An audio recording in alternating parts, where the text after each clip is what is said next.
too expensive, how can they afford it, of course? So we made it like friendly for our Filipinos. Marami talaga siyang courses, like from practical to those naman na pang creative courses in Queensland, Australia, specifically in the Surfers Paradise area. Hey everyone, this is another episode of Face to Face Study Abroad podcast where we invite school representatives to discuss their institution, programs, scholarship exclusively for Filipinos. Before we start, I would like to introduce myself. I'm Fame, one of the counselors of PACE, PH, and today we have our special guest from Entrepreneur Education, Miss Amber. Hi, Miss Amber. Hello everyone, I'm Amber. I am the offshore representative for Entrepreneur Education. Kick things off, Miss Amber, can you tell me about a little sa Entrepreneur Education? About the school, it's located in Queensland, Australia, specifically in the Surfers Paradise area. So ito ay malapit sa mga beach. It's actually inside a mall. So it's very convenient to get all of your essentials in one place. Oh, malapit po pala siya sa mga destination ng Miss Amber. Yes, well, yung beach usually ang pinupuntahan doon, which is just a 1-minute walk. Yung tram station is just in front of the school, so it's easy for you to get to places. Okay. For the next question, Miss Amber, ano ba yung mga programs na ino-offer ni Entrepreneur Education para sa mga aspiring student natin? So we've got a lot of programs here, starting off with our cookery, which is napaka-popular sa Filipino students. We have design, we've got photography, fitness, we also have trade courses, parang mga wall and floor tiling type of courses. And we also offer English course in case you will need it as well. Napakadaming din palang mga programs na ino-offer ni Entrepreneur Education para sa mga aspiring student natin. Miss Amber, pwede ba silang part-time job habang nag-i-study sa Education Entrepreneur sa Australia? That's a good question. Yes, kasi hindi na po tayo puro aral lang. Yes, you can definitely do a part-time job. Right now, ang policies is you can work at least 48 hours for every 2 weeks. So if in the event that that may change, mag-a-advise po kami, of course, sa mga students. Okay. And then, napag-usapan natin yung programs, then yung location ng Entrepreneur Education. What about po sa mga tuition fees? Ano po ba yung ano po ng tuition fees niyo? For tuition fees naman, kasi it varies depending on the course. But the prices start like 14,100. That's in AUP. That's like our fitness course.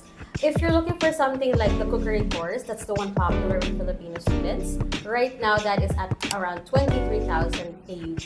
That's a total tuition. Parang for 2 years na po siya.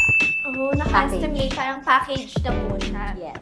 Oh, ayan guys, narinig niyo yung mga estimated tuition fees ng Entrepreneur Education. Ako, para sa akin, Miss Amber, parang napaka-affordable ng mga tuition fees ni Education Entrepreneur. Yes. Actually, parang inano namin siya, like, they had to check muna, kamusta ang market ng Philippines? Like, if it's too expensive, how can they afford it, of course? So, we made it, like, friendly for our Filipino students. Okay. Ayan guys, habang nag-study kayo sa Entrepreneur Education in Australia, pwede din kayong mag part-time job. Ayan, meron silang binibigay na part-time job.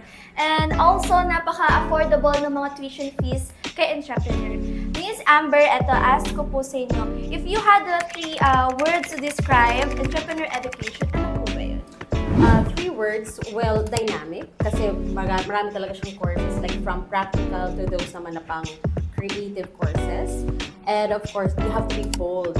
Parang gano'n, may pagka-bold ang kanyang mga courses. Kailangan matapang kapag kinuha mo yung courses na to. And of course, going to Australia, it requires that as well. And this is 2 words, pero I would say action-oriented. Because it's very interactive, like when you do photography, you go to the studios, para ka na rin naging photographer.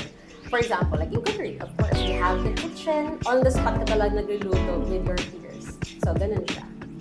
Ayan guys, narinig natin yung 3 words na dinescribe ni Miss Amber. Kahit ako dun sa 3 words na sinabi mo, Miss Amber, parang gusto ko na din mag-apply sa Entrepreneur Education. Okay, for the next question, Miss Amber, ask ko po kayo kung kayo po yung mag-a-apply or mag-aaral sa Entrepreneur Education, ano po yung courses na pipiliin nyo kasi sa dami po ng mga programs na sinabi nyo. Ano po yung isang ng damdamin nyo na i-apply nyo sa Entrepreneur Education? Oh, that's so deep. Yes. Pero actually, yes, naisip ko na rin yan nung nag-start ako as an offshore rep. Kasi sabi ko, ang gaganda ng courses. Actually, I have two answers for that.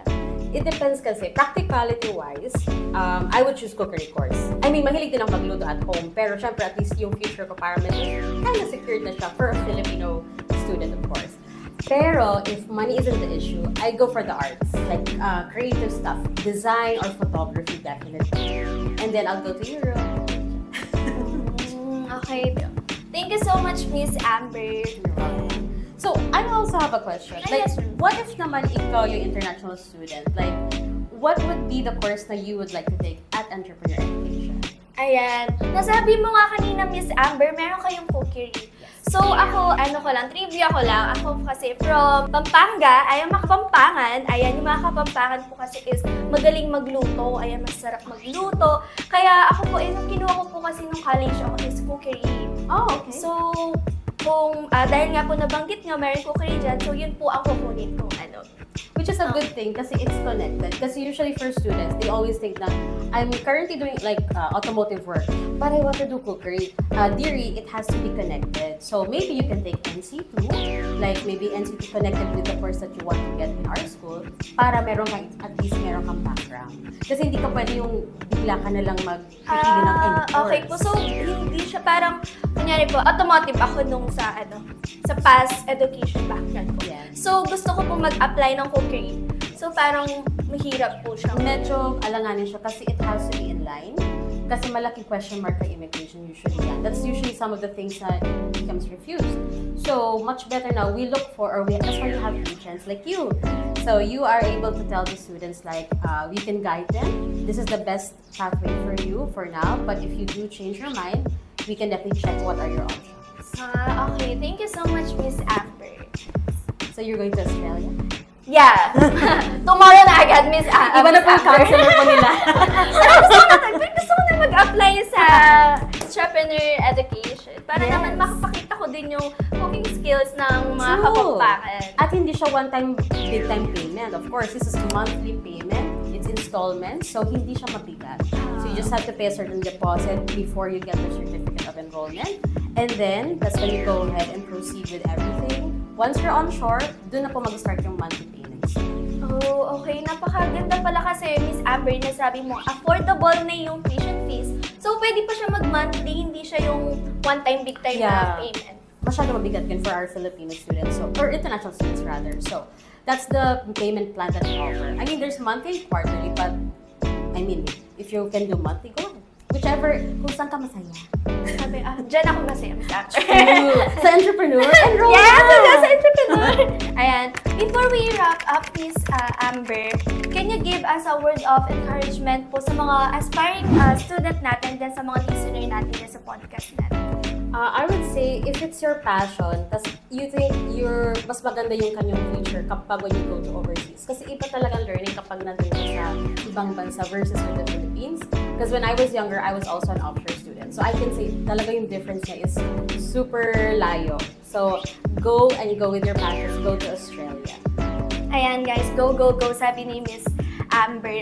And this is such a great conversation, Miss Amber. Thank you so much for being here sa aming podcast. Ayan guys, before we wrap up, I would like to introduce again myself. I am Fame, one of the counselors of Pathway Abroad Consultancy Expert. I am with Miss Amber. Ayan, thank you so much. Thank you for having me. Thank you.